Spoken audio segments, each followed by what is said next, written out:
स्वागत है आप सभी का। आप देख रहे हैं न्यूज इंडिया। मैं हूं आपके साथ गीतू चौहान। बुलेटिन की शुरुआत करते हैं बड़ी खबर के साथ। हरियाणा से इस वक्त बड़ी खबर आ रही है। आईएनएलडी नेता दिलबाग सिंह के घर ईडी का छापा। नोट गिनते गिनते थक गए ईडी अफसर। आधी रात तक 5 करोड़ रुपए की गिनती हुई है। मेड इन जर्मन हथियार जब्त किया गया है।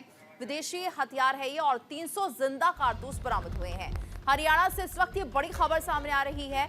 आईएनएलडी के नेता और पूर्व विधायक दिलबाग सिंह के ठिकानों पर ईडी की टीम ने छापेमार कार्रवाई की है। दिलबाग सिंह के ठिकानों से बड़ी मात्रा में नोट मिले हैं। ईडी के अधिकारी द्वारा अभी तक 5 करोड़ मूल्य के नोटों की गिनती की गई है। फिलहाल नकदी गिनने का काम जारी है। इसके अलावा विदेशी हथियार और 300 जिंदा कारतूस भी बरामद हुए हैं। जांच एजेंसी ने अवैध खनन मामले में ये कार्रवाई की है। ईडी की सख्ती से खनन कारोबारियों में खलबली मच गई है। तो नोट गिनते गिनते थक गए ईडी के अफसर। ये बड़ी खबर हरियाणा से, जहां पर आधी रात तक 5 करोड़ रुपए की गिनती। नेता दिलबाग सिंह के घर विदेशी हथियार और 300 जिंदा कारतूस बरामद हुए हैं। मेड इन जर्मन हथियार जब्त किया गया है। विदेशी हथियार और 300 जिंदा कारतूस यहां से बरामद किए गए हैं। आईएनएलडी नेता दिलबाग सिंह के यहां छापेमार कार्रवाई ईडी की तरफ से, जहां पर विदेशी हथियार 300 जिंदा कारतूस बरामद किए गए हैं। इसके साथ करोड़ों की नोट यहां पर बरामद किए गए हैं। नोट गिनते गिनते थक गए ईडी के अफसर। अंदाजा आप लगा सकते हैं किस कदर यहां पर जो नोटों की गिनती वो चल रही होगी। आधी रात तक 5 करोड़ रुपए की गिनती की जा चुकी है। मेड इन जर्मन हथियार यहां से जब्त किया गया है। हरियाणा में ईडी की छापेमार कार्रवाई। आईएनएलडी नेता दिलबाग सिंह के यहाँ ये कार्रवाई की गई है। विदेशी हथियार यहां से मिले हैं। 300 जिंदा कारतूस मिले हैं और इसके साथ साथ मेड इन जर्मन हथियार भी बरामद किया गया है। तो आईएनएलडी नेता दिलबाग सिंह के घर पर ईडी ने छापा मारा है। 5 करोड़ नोट अभी तक गिन लिए गए हैं। नोट गिनते गिनते थक गए हैं ईडी के कर्मचारी। और आज से 3 दिवसीय जयपुर दौरे पर प्रधानमंत्री मोदी जयपुर के बीजेपी प्रदेश मुख्यालय जाएंगे। पीएम बनने के बाद पहली बार जाएंगे बीजेपी ऑफिस। प्रधानमंत्री मोदी आज से 3 दिवसीय राजस्थान दौरे पर रहने वाले हैं। पीएम बनने के बाद पहली बार जयपुर बीजेपी प्रदेश मुख्यालय जाएंगे। बता दें कि पहली बार पीएम मोदी बतौर प्रधानमंत्री प्रदेश मुख्यालय आ रहे हैं। इसके साथ ही PM Modi senior police officers की कॉन्फ्रेंस को भी संबोधित करेंगे। आपको बता दें कि इससे पहले 15 दिसंबर को मुख्यमंत्री भजन लाल शर्मा के शपथ ग्रहण समारोह में शामिल होने के लिए पहुंचे थे प्रधानमंत्री। तो 3 दिवसीय दौरा है। 3 दिन राजस्थान के दौरे पर रहेंगे। जयपुर में डीजीआईजी कॉन्फ्रेंस में भी शामिल होंगे। तो 5 से 7 जनवरी तक डीजीआईजी कॉन्फ्रेंस चलेगी। तो आज से 3 दिवसीय दौरे पर हैं प्रधानमंत्री मोदी। राजस्थान के इस दौरे पर रहेंगे। 3 दिवसीय उनका ये दौरा है। जयपुर के बीजेपी प्रदेश मुख्यालय जाएंगे पीएम।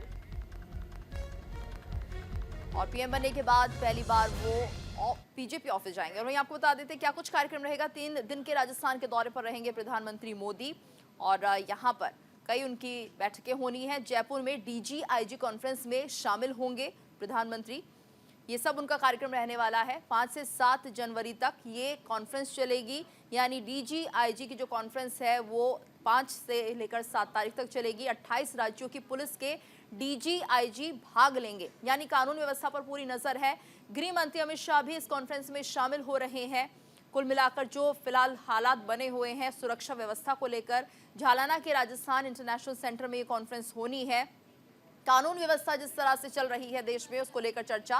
बीजेपी मुख्यालय में पार्टी पदाधिकारियों के साथ बैठक होनी है। ये महत्वपूर्ण उनके कार्यक्रम रहेंगे। राजभवन में पीएम मोदी का रात्रि विश्राम होगा। तो राजस्थान में प्रधानमंत्री मोदी के ये कार्यक्रम रहने वाले हैं। 3 दिन राजस्थान के दौरे पर रहेंगे प्रधानमंत्री मोदी और ये कार्यक्रम जो हम आपको बता रहे हैं वो तय किए गए हैं। यानी जयपुर में डीजीआईजी कॉन्फ्रेंस में वो शामिल होंगे और कानून व्यवस्था को लेकर चर्चा की जाएगी। वहीं गृह मंत्री अमित शाह भी इस कॉन्फ्रेंस का हिस्सा होंगे। झालाना के राजस्थान इंटरनेशनल सेंटर में कॉन्फ्रेंस है। बीजेपी मुख्यालय में पार्टी पदाधिकारियों के साथ बैठक की जाएगी।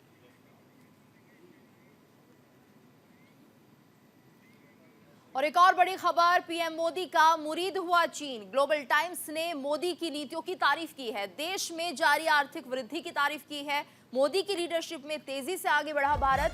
चीन ने भारत की खुलकर तारीफ करते हुए उसे ताकतवर देश बताया है। सरकारी मीडिया ग्लोबल टाइम्स का कहना है कि प्रधानमंत्री मोदी के नेतृत्व में भारत की आर्थिक और विदेश नीति में सकारात्मक बदलाव हुआ है। वो तेजी से आगे बढ़ रहा है। ग्लोबल टाइम्स में फुडान यूनिवर्सिटी के centre for south Asian studies के डायरेक्टर झांग जियाडोंग का एक आर्टिकल पब्लिश हुआ है। इसमें उन्होंने लिखा है कि भारत अब रणनीतिक रूप से ज्यादा विश्वास से भरा हुआ है और अपने भारत नैरेटिव को मजबूती के साथ आगे बढ़ा रहा है। तो चीन ने ये तारीफ की है, अपने आप में बेहद खास हो जाती है क्योंकि चीन हमेशा विरोधी की तरह रहा है। हालांकि ऊपर से हमेशा दोस्ती दिखाई है, लेकिन कहीं ना कहीं टकराव की स्थिति रही है दोनों देशों के बीच में पीएम मोदी का, लेकिन अब चीन मुरीद होता हुआ दिख रहा है। तो ग्लोबल टाइम्स ने मोदी की नीतियों की तारीफ की है, देश में जारी आर्थिक वृद्धि की तारीफ की है और मोदी की लीडरशिप में तेजी से जिस तरह से भारत आगे बढ़ा है उसको लेकर चीन अब मोदी का मुरीद हो रहा है। तो ग्लोबल टाइम्स ने मोदी की नीतियों की तारीफ की है। तो आपको बता दें किस तरह से चीन पीएम मोदी का मुरीद होता हुआ दिख रहा है। ग्लोबल टाइम्स में लेख के जरिए भारत की तारीफ की गई है। उन्होंने कहा कि प्रधानमंत्री मोदी की लीडरशिप में भारत आगे बढ़ा है और चीन से ये उम्मीद नहीं थी, लेकिन तारीफ की गई है। भारत सरकार के लिए भी चीन सरकार का मुखपत्र है ग्लोबल टाइम्स अखबार, जिसमें कि उन्होंने प्रधानमंत्री मोदी, उनकी नीतियों, विदेश नीतियों को लेकर काफी कुछ कहा है। आर्थिक विकास और सोशल गवर्नेंस में भारत का शानदार परिणाम रहा है। तो ये सब बातें इस ग्लोबल टाइम्स में लिखी गई हैं और ये तारीफ हो रही है प्रधानमंत्री मोदी के नैरेटिव के विकास के लिए ज्यादा सक्रियता से काम कर रहा है भारत। तो ये चीन की तरफ से ग्लोबल टाइम्स में जो बातें की गई हैं वो हम आपको बता रहे हैं। साथ ही ये भी लिखा गया कि बीते सालों में भारतीय अर्थव्यवस्था ने रफ्तार पकड़ी है, अर्थव्यवस्था का जिक्र किया गया है चीन की तरफ से। और एक तरह से ग्लोबल टाइम्स में ये पूरी बातें लिखी गई हैं। भारत की घरेलू और विदेशी स्थिति काफी बदल गई है। तो झांग जियाडोंग डायरेक्टर हैं Fudan university centre for south Asian के, जिन्होंने ग्लोबल टाइम्स में बातें कही हैं। भारत दुनिया की तेजी से बढ़ती शक्ति रहा है और ये देखिए भारत जिस तरह से दुनिया की सबसे तेज बढ़ती शक्ति बन चुका है, कहीं ना कहीं अब चीन भी तारीफ कर रहा है। भारत ने आर्थिक विकास और सोशल गवर्नेंस में बड़ी उपलब्धि हासिल की है।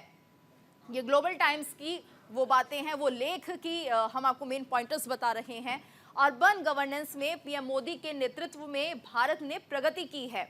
यहाँ पर तारीफ करते हुए प्रधानमंत्री मोदी की चीन की इस ग्लोबल टाइम्स में, और एक तरह से बहुत ज़्यादा ये पॉजिटिव लिया जा रहा है क्योंकि चीन हमेशा टकराव की स्थिति में रहा है भारत के साथ, लेकिन अब ये तारीफ अपने आप में बहुत कुछ कह रही है।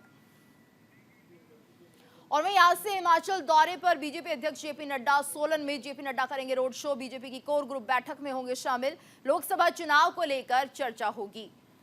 आज से हिमाचल दौरे पर बीजेपी अध्यक्ष जेपी नड्डा। हिमाचल में बीजेपी अध्यक्ष जेपी नड्डा का रोड शो होगा। शिमला में बीजेपी कोर ग्रुप मीटिंग में वो शामिल होंगे। लोकसभा चुनाव के प्रत्याशियों पर चर्चा की जा सकती है। सोलन के मॉल रोड में सुबह 11 बजे रोड शो करेंगे। चारों संसदीय क्षेत्रों से संभावित प्रत्याशियों की लिस्ट भी तैयार होगी। कांग्रेस के बाद बीजेपी एक्शन में। हिमाचल में कांग्रेस की सरकार, इसलिए बीजेपी का ज्यादा फोकस है। तो सोलन में जेपी नड्डा करेंगे रोड शो। बीजेपी की कोर ग्रुप बैठक में होंगे शामिल। सोलन में जेपी नड्डा का रोड शो रहने वाला है। हिमाचल दौरे पर हैं बीजेपी के अध्यक्ष नड्डा। लोकसभा चुनाव को लेकर चर्चा की जा सकती है। तो आज हिमाचल दौरे पर बीजेपी अध्यक्ष जेपी नड्डा रहेंगे और उनका कार्यक्रम जो रहने वाला है वो कहीं ना कहीं ये आपको बता देते हैं। एक्शन में बीजेपी, हिमाचल में बीजेपी अध्यक्ष जेपी नड्डा का रोड शो होने वाला है। जनसंपर्क साधने की पूरी कोशिश इस रोड शो के जरिए। शिमला में बीजेपी कोर ग्रुप की मीटिंग होगी जिसमें जेपी नड्डा शामिल होंगे। इसके साथ साथ लोकसभा चुनाव के प्रत्याशियों पर चर्चा की जाएगी। तो एक्शन में बीजेपी लगातार दिख रही है। सोलन की माल रोड में सुबह 11 बजे रोड शो करेंगे।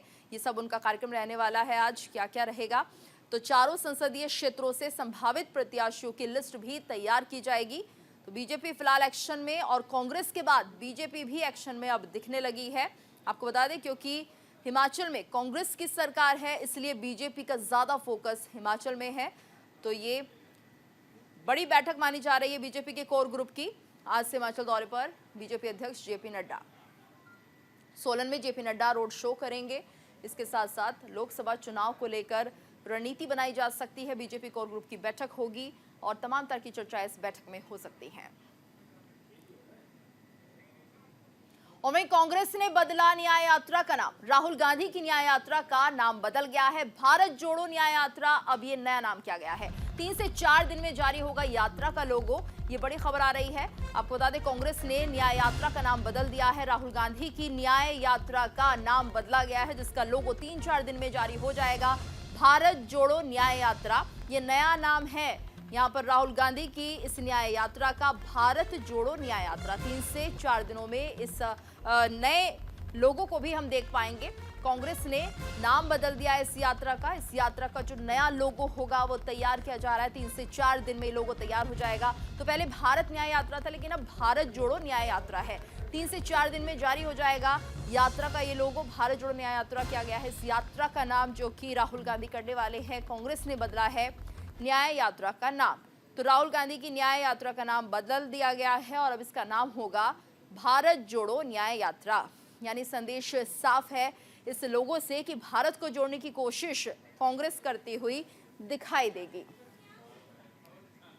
तो कांग्रेस ने इस न्याय यात्रा का नाम बदल दिया है और ऐसे में अब नया नाम है भारत जोड़ो न्याय यात्रा। राहुल गांधी की न्याय यात्रा का नाम बदला गया है और जल्द ही 3 से 4 दिन के अंदर ये नया लोगो भी आ जाएगा। तो बता दें क्या है इस यात्रा के अंतर्गत। 14 जनवरी से भारत जोड़ो न्याय यात्रा की शुरुआत हो रही है और इसी यात्रा का नाम अब बदल दिया गया है, क्योंकि पहले से न्याय यात्रा कहा जा रहा था, अब भारत जोड़ो न्याय यात्रा इसका नाम दिया गया है। कांग्रेस अध्यक्ष मल्लिकार्जुन खड़गे इम्फाल में दिखाएंगे इस यात्रा को हरी झंडी। तो इम्फाल से इस कार्यक्रम की शुरुआत होगी, इस यात्रा की शुरुआत होगी। 6,700 किलोमीटर लंबी यात्रा है। 15 राज्यों से होकर ये गुजरती हुई दिखाई देगी। तो काफी लंबा सफर तय करेगी यात्रा, भारत जोड़ो न्याय यात्रा। इसके साथ साथ 15 राज्यों के 110 जिलों को कवर करेगी। लक्ष्य रखा गया है कांग्रेस की तरफ से कि 15 राज्यों के 110 जिलों को कवर किया जाए भारत जोड़ो न्याय यात्रा के जरिए। यात्रा में इंडिया गठबंधन के सहयोगी दलों को भी न्योता दिया गया है। यानी कि यात्रा में INDIA गठबंधन के जो सहयोगी दल हैं वो भी इसका हिस्सा बन सकते हैं। यात्रा के तहत राहुल 67 दिनों में तय करेंगे 6,713 किलोमीटर का सफर। तो ये सफर 67 दिनों में तय किया जाएगा, ये लक्ष्य रखा गया है। इसके अंतर्गत 100 लोकसभा सीटें आएंगी। यानी भारत जोड़ो न्याय यात्रा और जिस तरह से इस यात्रा का लक्ष्य रखा गया है, 100 लोकसभा सीटों को कवर करेगी कांग्रेस की यात्रा। राहुल गांधी की यात्रा मुंबई में खत्म हो जाएगी।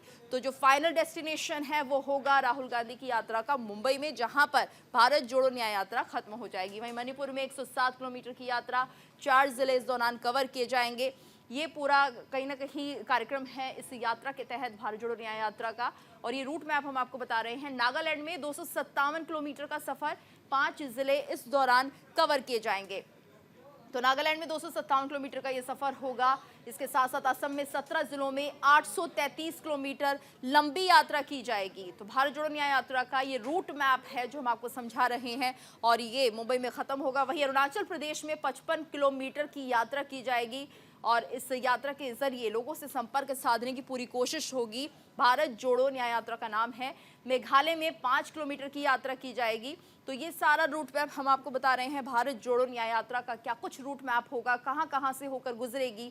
पश्चिम बंगाल में 7 जिलों में 523 किलोमीटर की यात्रा तय की जाएगी। तो ये पूरा रूट मैप है जो कि आप समझ सकते हैं कि कोशिश की जाएगी कि पूरे भारत को कवर किया जाए। वहीं बिहार में 425 किलोमीटर की यात्रा, 7 जिले इस दौरान कवर किए जाएंगे। भारत जोड़ो न्याय यात्रा का ये पूरा रूट मैप हम आपको समझा रहे हैं और कहीं ना कहीं पूरे देश को जोड़ने की कोशिश करते हुए यहाँ पर कांग्रेस दिखेगी। झारखंड में 804 किलोमीटर की यात्रा और इस दौरान 13 जिले कवर किए जाएंगे। तो झारखंड में क्या रूट मैप रहेगा वो हम आपको बता रहे हैं। 13 जिले इस दौरान कवर होंगे। ओडिशा की बात करते हैं तो ओडिशा में 4 जिलों से होकर 341 किलोमीटर की यात्रा तय की जाएगी इस भारत जोड़ो न्याय यात्रा के जरिए। छत्तीसगढ़ की अगर बात करें तो यहाँ पर 536 किलोमीटर की यात्रा है और 7 जिले इस दौरान कवर किए जाएंगे। तो पूरा रूट मैप हम आपको समझाने की कोशिश कर रहे हैं। पूरे भारत को जोड़ने की कोशिश कांग्रेस की तरफ से। उत्तर प्रदेश की अगर बात करते हैं तो 1074 किलोमीटर लंबी यात्रा रहने वाली है उत्तर प्रदेश में। ये उत्तर प्रदेश में लक्ष्य रहेगा कांग्रेस का। उत्तर प्रदेश में 20 जिलों से ये यात्रा गुजरेगी। ज़्यादा से ज़्यादा लोगों को जोड़ने की कोशिश होगी, कनेक्ट करने की कोशिश होगी। इसके साथ साथ बताया जा रहा है कि मध्य प्रदेश में 698 किलोमीटर की यात्रा, 9 जिले इस दौरान कवर किए जाएंगे। तो भारत जोड़ो न्याय यात्रा का ये रूट मैप है। मध्य प्रदेश में भी काफ़ी ज़्यादा ये कवर करेगी। राजस्थान में 128 किलोमीटर की यात्रा होगी। इस दौरान 2 जिले कवर होंगे। तो राजस्थान में जो आंकड़ा है वो है 128 किलोमीटर का। गुजरात में 7 जिलों में 445 किलोमीटर की यात्रा करेगी कांग्रेस, और यहां पर भारत जोड़ो एक लक्ष्य रहेगा इस न्याय यात्रा का। तो कांग्रेस की तरफ से महाराष्ट्र में 480 किलोमीटर की यात्रा तय की जाएगी। इसके साथ साथ इस दौरान 6 जिले कवर किए जाएंगे। तो महाराष्ट्र का ये रूट मैप रहेगा, और ऐसे में कोशिश रहेगी कांग्रेस की कि भारत जोड़ो न्याय यात्रा इसका नाम दिया गया है। तो भारत को जोड़ने की ये कोशिश आगामी चुनाव को देखते हुए लोगों के बीच पहुंचेंगे कांग्रेस के दिग्गज। और वहीं पंजाब कांग्रेस की बड़ी बैठक आज, अंदरूनी कलह को सुलझाने की होगी कोशिश। पंजाब प्रभारी देवेंद्र यादव रहेंगे मौजूद। प्रभारी पंजाब कांग्रेस के नेताओं से बात करेंगे। बैठक में नवजोत सिंह सिद्धू भी रहेंगे। इंडिया गठबंधन के तहत आपके साथ जाने पर चर्चा हो सकती है। तो बड़ी खबर, पंजाब कांग्रेस की बैठक, पंजाब प्रभारी देवेंद्र यादव इस दौरान मौजूद रहेंगे। पंजाब कांग्रेस की बड़ी बैठक मानी जा रही है। प्रभारी पंजाब कांग्रेस के नेताओं से बात करेंगे। आम आदमी पार्टी के साथ जा सकते हैं। बैठक में नवजोत सिंह सिद्धू भी रहेंगे। चर्चा होगी आगामी चुनावों को लेकर। इंडिया गठबंधन के तहत आपके साथ जाने पर चर्चा की जा सकती है। तो पंजाब कांग्रेस की ये बड़ी बैठक आज होने वाली है, और अंदरूनी कलह को सुलझाने की कोशिश होगी। पंजाब प्रभारी देवेंद्र यादव मौजूद रहेंगे। पंजाब कांग्रेस की ये बड़ी बैठक, प्रभारी पंजाब कांग्रेस के नेताओं से बातचीत करेंगे। बैठक में नवजोत सिंह सिद्धू भी रहेंगे। तो पंजाब कांग्रेस की बड़ी बैठक आज मानी जा रही है। इंडिया गठबंधन के तहत आपके साथ जाने पर चर्चा होगी, और आपको बता दें क्या कुछ खास रहेगा इस दौरान। तो पंजाब कांग्रेस की ये बैठक अंतर राज्य कलह के चलते ये फैसला लिया जा रहा है। अंतर कलह के बीच पार्टी की अहम बैठक मानी जा रही है। कांग्रेस में अंतर कलह को सुलझाने की कोशिश की जा रही है। लोकसभा चुनाव को लेकर 13 सीटों पर मंथन, प्रत्याशियों के नाम पर भी चर्चा इस दौरान हो सकती है। तो जल्द नामों का ऐलान करने की संभावना भी जताई जा रही है। नेताओं के साथ 1 to 1 करके बैठक होगी। तो ये सब कार्यक्रम रहेगा पंजाब कांग्रेस की बैठक में, और कहीं ना कहीं एक लक्ष्य रखा गया है आगामी चुनावों को देखते हुए। और इस बैठक से क्या कुछ निकलकर सामने आएगा ये देखना होगा। लेकिन जो मुद्दा है वो है लोकसभा चुनाव की तैयारी, रणनीति यहाँ पर किस तरह से लोकसभा चुनाव में होगी, ये सब तय किया जाएगा। और वहीं लोकसभा चुनाव की तैयारी पर बीजेपी की बड़ी बैठक आज रायपुर में प्रदेश प्रभारियों माथुर लेंगे बैठक। लोकसभा चुनाव की तैयारियों पर चर्चा होगी। छत्तीसगढ़ में बीजेपी की सरकार बनने के बाद अब बीजेपी लोकसभा 2024 की तैयारियों में जुट गई है। पार्टी का संकल्प है कि सभी 11 लोकसभा सीटों पर बीजेपी का झंडा लहरे, और इसी जीत को सुनिश्चित करने के लिए भारतीय जनता पार्टी ने तैयारियां भी शुरू कर दी हैं, जिसके लिए अहम बैठक आज राजधानी रायपुर में होने वाली है। इस बैठक को छत्तीसगढ़ के प्रभारियों माथुर खुद ही लेंगे। आगे बढ़ते हैं। जम्मू कश्मीर में आतंकवादियों से मुठभेड़, और शोपियां में आतंकवादियों से ये मुठभेड़ हो रही है। चोटी गांव इलाके में सुरक्षा बलों से मुठभेड़। और इसी के साथ इस बुलेटिन में फिलहाल इतना ही। रुकेंगे एक ब्रेक के लिए। ब्रेक के बाद खबर जारी है।